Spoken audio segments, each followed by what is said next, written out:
So Barry, thank you for making time to share your insights into the future of leadership.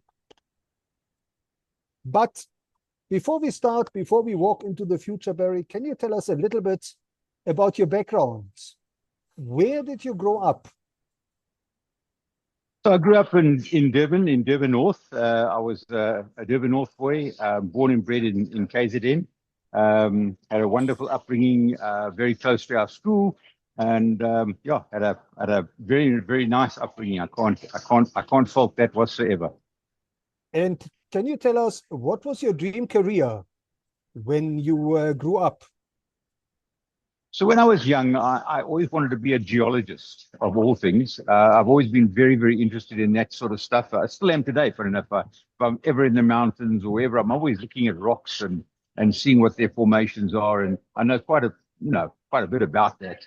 But unfortunately, to do geology at university, you've got to have really good maths, and my maths wasn't good enough. So I had to, unfortunately, take a diversion and move on. And I realized that from early age that I was a fairly sort of confident guy. Sales and things like that came fairly naturally to me. So yeah, I started to go in the sort of sales and marketing side, and landed up at Checkers, the supermarket group, where I eventually did move into the sales and marketing department, and had a marvelous time there. So Barry, who inspired you to actually start with the Comrades and to become today's most famous Comrades runner? Well, my start at Comrades was very interesting. In 1967, it happened to be the closest finish in Comrades history. And the story behind that is that the defending champion, a little Scotsman by the name of Tommy Malone, he had won in 66. And he was defending his title on the down run. And I was, my mom and dad played bowls at RDLI, so the Royal Durban Light Infantry Club, which is situated in the middle of Greyville Racecourse in Durban. And the finish of the Comrades in 67 was on the field just adjacent to RDLI. And I'd gone down there with my folks, knew nothing about this, heard a big racket going on. So I walked across there, and lo and behold, I was at the finish of the most exciting and the closest finish in Comrades history. Tommy Malone came in. He was being chased home by a guy called Mani Kun. And Tommy Malone came racing down the finish track. The crowd went crazy. And then the crowd went crazy again. Another roar went up when they saw Mani Kun chasing him home. Tommy stumbled, looked back, stumbled, cramped in his legs, fell virtually at my feet. And as a very iconic photograph of Tommy sort of getting up off all fours and then reaching for the line. And Mani Kun flashes past and wins by 1 second. And Barry, I believe there have been a number of turning points in your career, in your running career. I believe it took a couple of starts and restarts before you set out to... Yeah, please tell us more. Yes, indeed. So that, being at that iconic finish was the spark.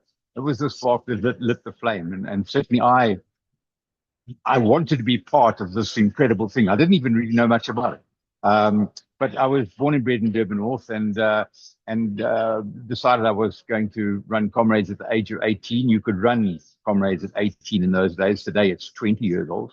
And I went out. I still live with my parents in Durban North, and I went out training in the morning, and the next morning, and the next morning. And I was getting bored and thought, this is really not for me. I mean, there was nobody around. I never saw another soul, and I lasted 2 weeks, and that was it. I packed it up. I said, as much as I really want to be part of this thing, hey, I'm not sure this thing is for me. But if nothing in the makeup of my character, I'm very determined, and so it came around the next year. I was 19 years old, and I said, no, come on, you got to do this thing. And exactly the same thing happened. I made it 3 weeks this time, and then I gave it up, and I said, no, this is really, I don't think this sport is for me. And and as luck would have it, I went out when I was 20 years old, absolutely determined that it was now or never. I was either going to do it and train and get to Comrades, or really finally give it up. And I was just at that point where I was getting so despondent. And I came around the corner one morning, and there were 30 odd runners in the road. They belonged to a group called the Region Harriers. And yeah, I never looked back. Joined them, ran with them from the very next day, and absolutely never looked back again. And yeah, so 49 years later, it was, as you say, a very, very rocky start. But thank goodness I did persevere, and I got there. So I guess many lessons for leadership, and we're going to talk about that. Now, Barry, you ran 49 consecutive Comrades. In fact, I believe you ran many more races. You ran more than 170,000 Ks, which is about 4 times circling the globe, right? So what was driving you? Correct. What is motivating you to keep running and going through these ultra marathons? Well, I think what happens with a runner is that, well, certainly what happened with me, that I was driven always by, I've always been an objective-driven person. I've got to have something to aim at. I've got to have goals. I've got to have something I'm aiming at in my life. Even today, when I'm 73 years old, I still set myself my little goals and try and achieve them. And so I was very goal-driven in my running career. And as I mentioned, I wasn't maybe the brightest guy around. I think I'm a reasonably clever guy, but maybe didn't have the IQ or whatever it is for university.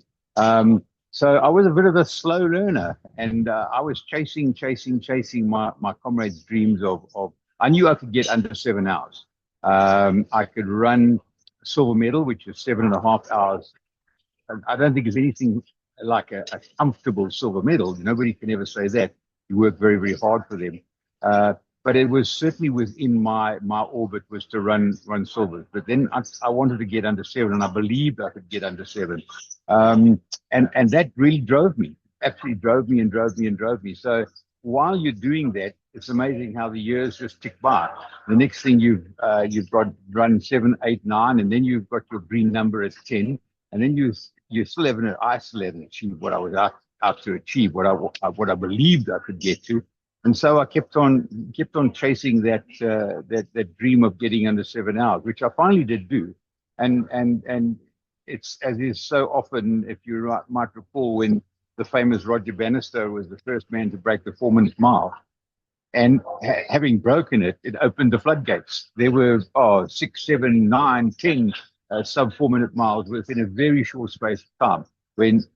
This comes back to a famous belief of mine, which I'm going to come to, is once you believe, anything can happen. And I still believed that I could get to sub 7. Then I got there, and then I ran many after that. It took me 19 years to run my fastest time at Comrades, which is 6:29.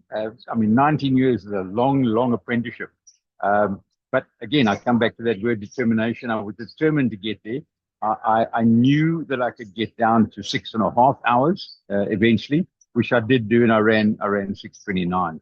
But yeah, so those are the things that amazingly the years tick by, and then suddenly you're facing 30 Comrades, and you think, well, that's wonderful, that's a triple green, and of course you go past that, and then the big 4-0, the quadruple green starts to stare at you, and so you go on. And I must say that despite the fact that I think I was driven by chasing goals and chasing times, I just loved road running. I loved club life. I loved the camaraderie of being with my mates in the morning. Much more than Comrades is so much more than running the medals. Comrades is all about those 176,000 kilometers, which is, as you said, I'm on my 5th trip around the world now. So it is all about the camaraderie, all about the guys you run with, and that's what keeps you going over all the time. Now, Barry, there are so many lessons between running and leadership, and especially today, since the world needs more leaders. Can you maybe share a couple of those lessons, leadership lessons, that you picked up from your running career? Yeah, I think the one I would always like to highlight is going back on this word belief and belief in yourself. And and getting the people that you mentor to believe in themselves. But there's a massive watchword here. There's a real kind of line that you don't want to cross, and it's so easy to cross because belief in yourself and arrogance can be just a very, very fine line apart. And I absolutely abhor arrogance. Arrogance in people, I really don't enjoy. And I think it's just a very poor, trait of a personality if you are seen by your people around you as being arrogant. But as I said, it's such a fine line because the arrogant people are the ones that really do believe in themselves. So as a huge central almost core to my life is my belief in myself. Going back to as we spoke about now, the comrades. I would never have got to my 629 if I didn't 100% believe that I could do it.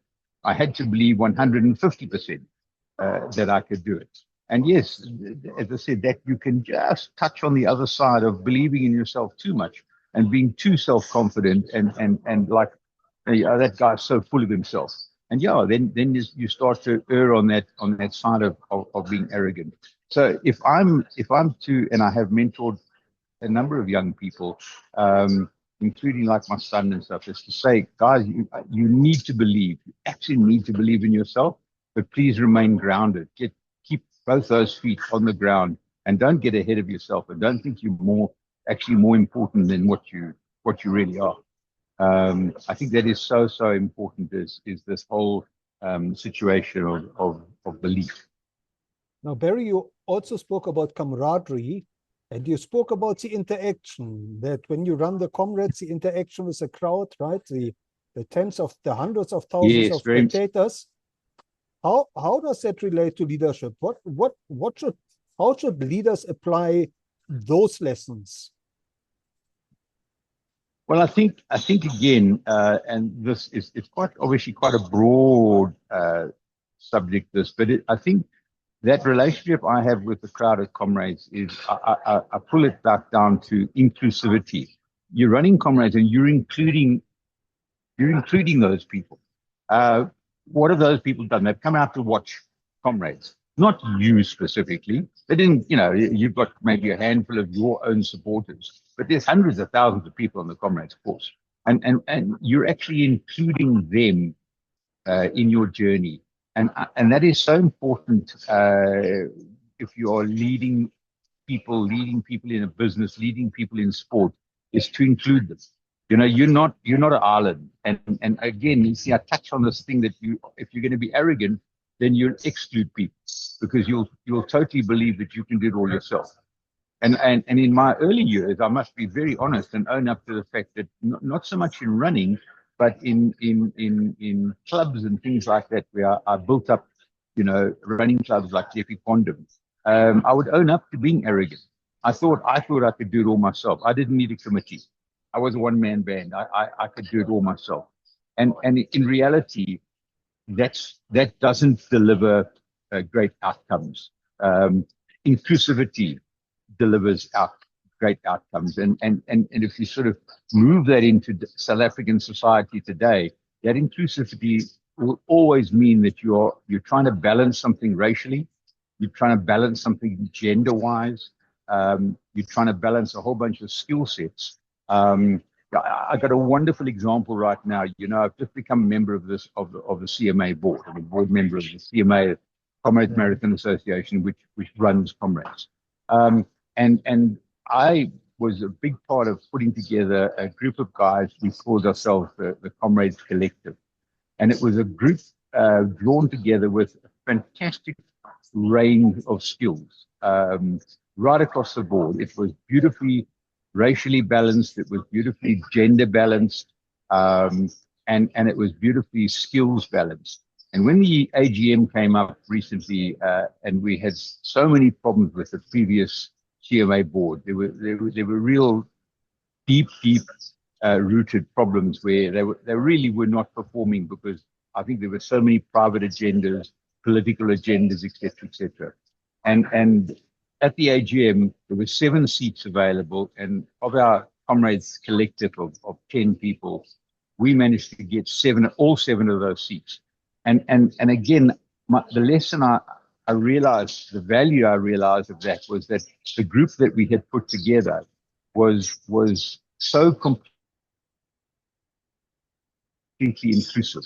It had taken people from almost every walk of life, and as I said, it was beautifully racially and gender balanced, and the skills balance was just fantastic. Whether it be finance, legal, HR, marketing, communications, we had somebody who was an expert in all of those things as we launched the new CMA board, which is now working incredibly successfully.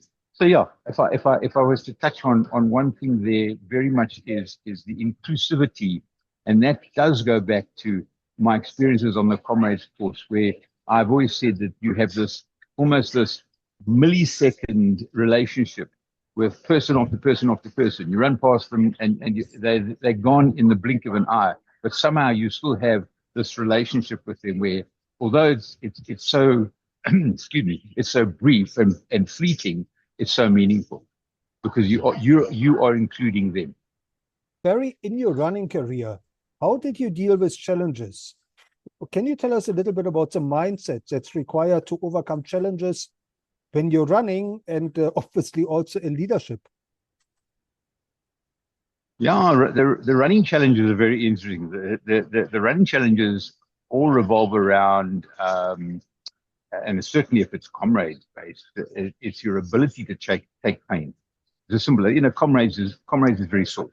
You run 90 kilometers over some big mountains, and you're trying, in terms of your own beliefs and things like that, and your own goals, you're trying to run faster to a certain time. Like I was trying to run silver medals and then under 7, like I said, and then get down to my personal best of 6:29. Trying to do all those things. Now that takes a massive amount of dedication, because and I've done so many talks on Comrades, and I've said to the guys, listen, running Comrades is really not that difficult, relatively easy. Training for Comrades is very, very hard indeed. That's 5 months of absolute dedication. When I was living up in Johannesburg, you're getting up, you run at least sort of 6 or 7 weeks of the winter months in Joburg. So you're getting up in the morning at 5 o'clock, you're going out to run, and it can be 1 degree, 0, sometimes with a wind chill factor it can be minus. So that takes a huge amount of dedication to stay the route. Because if you're going to run, let me give you an example. If you're going to run a silver medal at Comrades, you're going to need to do around about 1,900 kilometers in training from the beginning of January to the end of May. 5 months, you must do 1,900 kilometers. When you start to divide it up, you'll see how many kilometers per week it is. And there are very, very few mornings you can take off. There's very few mornings you can just say, well, I don't feel like going to run this morning, There's not that. I don't feel like running just does not come into your vocabulary. It's just a mindset. And I think that goes into, as I said before, earlier, it goes so much into leadership, because that is, if you can show absolute determination in whatever group that you are leading, whether it's a company or a group of people or a club or whatever, you have to show absolute determination. By showing determination, you teach them, and you drag them along, you include them, and you bring them with you. So the Comrades or the running challenges are very much all about the pain of the training and the pain of the racing. Because when you're racing, there is absolutely, I've always said Comrades is like there's just nowhere to hide. Absolutely nowhere to hide whatsoever. You either do it or you don't do it. There's no faking it. There's no oh, well, I'll just take because the moment you stop, even I always used to tease the guys, my friends that were cyclists. I said, listen, guys, you can just sit on the saddle, and when you're going down a hill, you don't have to do any work at all. You just go down the hill, don't you? But when you're running, you go down the hill. If you stop, you stop. Until you run again, you don't go, you don't move. So it's a very, very different sport, and it requires a huge amount of mental application to to even just to and I hate to always sound like maybe I'm because was given some talent and I could race comrades and achieve some times and stuff. But there's a whole bunch of people, really thousands of people that just want to run comrades and enjoy it. But just to go and run comrades, even if you are, you've got no time aspirations whatsoever, just to run comrades is a huge amount of work and a huge amount of dedication. So I think those things they're not only management things, I put those as life skills. They just, and I mean, aren't life skills just management skills? There's really a bit of a blurred line between them, but they're basically the same thing. And it's all about life skills. You can teach your kids to be determined, to not to give up at school, not to give up in their studies, not to take the easy road. Those are so many lessons learned. And Barry, today you're not only running marathons, you're also organizing. I believe you're organizing 4 big marathons a year, including Yes. the Dolphin Marathon just now, a few weeks ago. What are the lessons from organizing these big races? What can we learn and maybe apply in leadership? What does it take to organize a big race like the Dolphins? Well, organizing a race, I don't think is any different to essentially running a business. You are, as the race director, you're the MD, and you need to make sure that you've got all your troops around you. You need to make sure your skill as a manager in business is the same thing as your skill as a manager organizing the race. Have you put the right person? I call them portfolios, but in a business they might be departments. So I have 15 people working on my management committee when I organize the Dolphin Coast Marathon, and each one of them, is grown up doing it. So there's a few changes year on year. Some person is emigrating overseas and can no longer do the job or whatever, and therefore we find someone to replace them. But generally speaking, they've been with me year in, year out. They just keep on going with us, and that then grows their experience. And it gets to a point, much like it should do in a business, where you don't have to micromanage people. I don't micromanage any of my people in my management on my team. They just get out there and do the job. I think I would be insulting them if I looked over their shoulder and said, have you thought about this or thought about that or thought about that? I said, well, come on, I've done it for the last 10 years. What do you mean? I know exactly what to do. And of course, we do grow it. We like to get better and make the race better. Every year, we're trying to make the race better. And those innovations come to those areas of portfolios. And we've got a great team. And it's once again, using that word inclusive, I include the people, we all work so well together. And that's the only reason that our race, the Dolphin Coast Marathon, is one of the best in the country by a country mile. And it's all about talented, very, very dedicated and enthusiastic bunch of people who, I'm quite sure at 2:30 in the morning on that Sunday morning, and they're not exactly enjoying themselves, but there's great pride in getting it done. Yeah. Now, Barry, you touched on mentorship. And as a mentor to many, many future leaders, can you tell us a little bit, why is mentorship important? And how do you see the role of mentorship in building and developing future leaders? I think it's critically important, Nick. If you don't mentor people, if you are an island, and then we go back now to this word inclusivity, if you're not including the people below you, with you, that are on your team, then how are you going to ever get out at the top? How are you ever going to retire? How are you ever going to go and do something different? If you have not brought somebody along, mentored them to take over. Succession planning in business is so critically important. But it's critically important if I'm organizing a road race. I've got to, and you take circumstances. I'm now 73. I'm not going to carry on organizing this race until I'm 80. So in the very short few years in the future, somebody now has to take over from me, and it's very, very important that you then mentor, and normally you would then take one person and try and skill that person using your knowledge and your experiences, skill that person that you eventually try and make them in your own image, but not entirely in your own image. They've got to have their own space to grow and to put their own stamp on something like a road race like that. So yeah, mentorship to me is absolutely critical, and it's again making sure you don't fall foul of such a really common problem in business. I've found is that people are not able to delegate. By not delegating by delegating, I think people feared that they were giving too much away. That oh, if somebody else was now virtually doing the job, well then maybe they could come and take your job.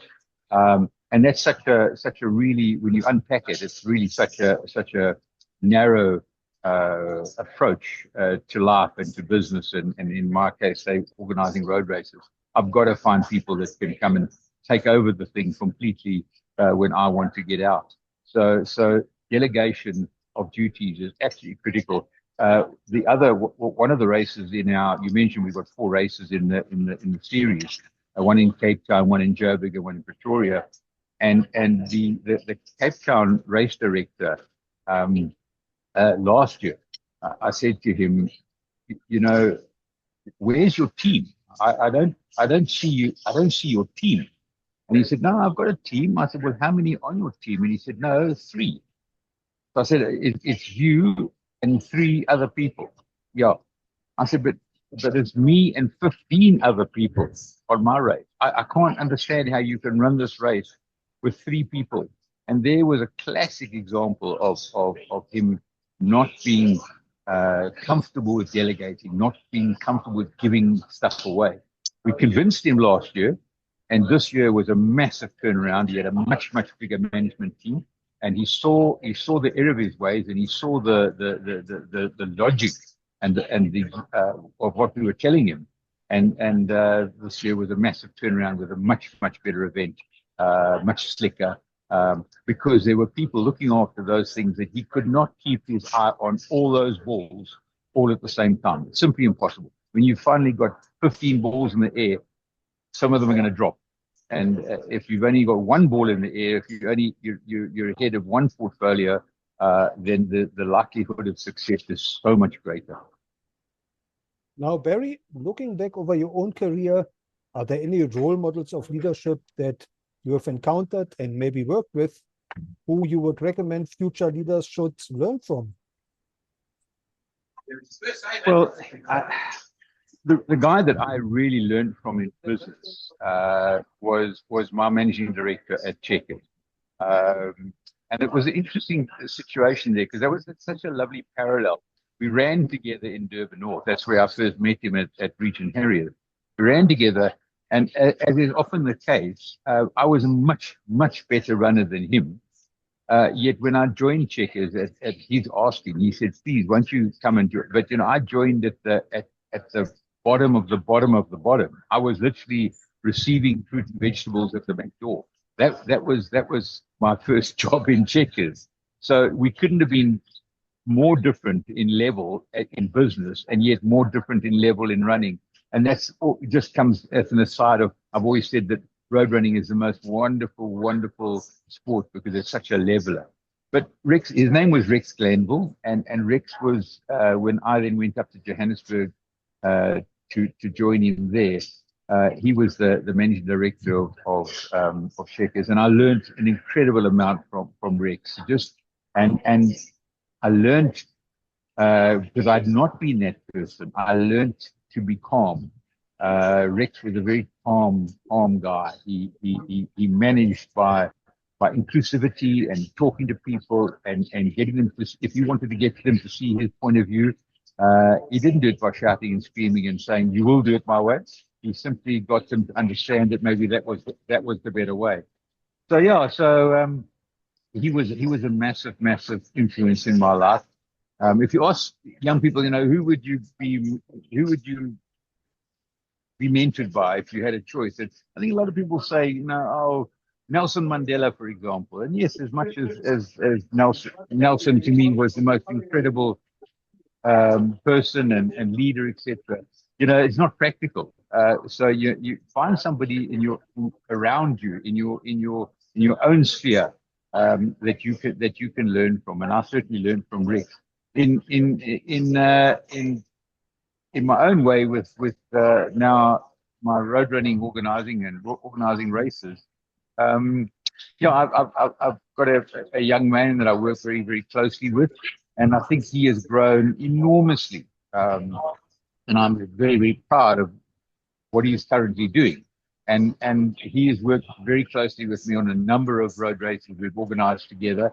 And I think just by leading by example and teaching, not teaching, well, this is the way we do it here. Teaching just by being with me, seeing how it's done, seeing how we handle problems, etc. He's learned an enormous amount. So I've been very proud to see the development of somebody like that come along a long way, where he's now at the point where he if we said next year he's taking over the whole race, he could do it quite easily. Now, Barry, how can our listeners connect with you, and where should they follow you? Okay, so I've done a lot of podcasts and things like that. So people would maybe just need to delve into the social media side. I don't have a website where I feature myself on. I've just kind of never been that character. But yeah, I've done a lot of talks and things like that. I've got a number of company sales conference type talks and things like that. Obviously, people don't have really access to that, but if people are able to drill down and find some podcasts and stuff, then I've done quite a lot of that, and maybe that's Thank you. That's a reference. Yeah. Thank you, Barry. And last but not least, what is your message to the millions of learners out there who are looking to finish school, to start a career? What are maybe one or two success principles that they should keep in mind? I think that's one of my favorite questions. Thank you. Done a lot of talks at schools. My son went to went to Kersney, and I've spoken at assembly on a number of occasions. And I think what is so important for people, the millions you talk about, to realize that we all sit on a continuum, and even if it's down to IQ. So at school, can every boy be the Dutch? In other words, can every boy be the cleverest boy in the school or the cleverest girl in the school? The answer is no, they can't be, because we were all given different IQs. Some are off the charts clever, and some are pretty mediocre. But if you're, and I've said this, if you're a C student, then please be the best C student that you can be. That's all. I think all you can ask of yourself, all your parents or your people around you could ask of you. But most importantly, it's all that you can ask of yourself, that you're the best C student that you can be. If you're a 10-hour Comrades runner, not a silver like us, if you're a 10-hour runner, then be the best 10-hour runner that you can be. Strive to run 9.5. Don't just be happy with 10 hours. Strive to run 9.5, or maybe even 9 hours if you think you can get down there. So set those goals and try to achieve. Just because a schoolboy or schoolgirl quickly realizes that they are kind of middle of the class material. They're not the cleverest. They work hard, but they're still not the cleverest. So what? That does not worry me in the slightest. Just be the best, very, very best that you can be. And that then goes all the way through to business, all the way through to our leaders. Be the very best you can be. You're not necessarily going to be, there was only ever one Nelson Mandela. So what? We can all strive to live by those principles and live up to that if we can. It's just a case of believing in yourself and then being absolutely dedicated. Thank you. Thank you, Barry, for sharing your insights and your wisdom into the future of leadership, and for inspiring us all to be the best we can be. It's been my pleasure. Thank you very much indeed.